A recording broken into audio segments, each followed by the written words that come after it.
Okay, so we're going to remove the left muffler and the right muffler.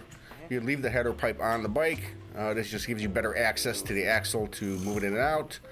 I like to jack the bike up and then let it down so it just puts a slight amount of pressure on the tire where you can just slide the axle in and out without having to monkey around aligning the axle.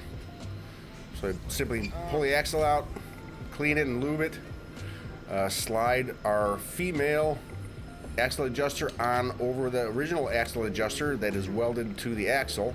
It gives you a full range of motion, eliminating that flat spot in the stock axle adjuster. Slide the axle back through the wheel using all stock spacing. We're going to put the axle all the way through and install the slave side of the axle adjuster with a nut.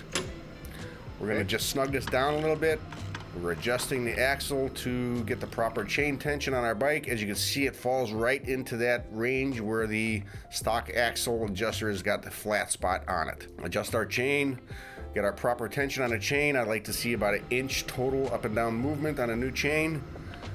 And then we'll go ahead and torque our axle down, 95 foot-pounds, and you're all set. You can get yours at traskperformance.com.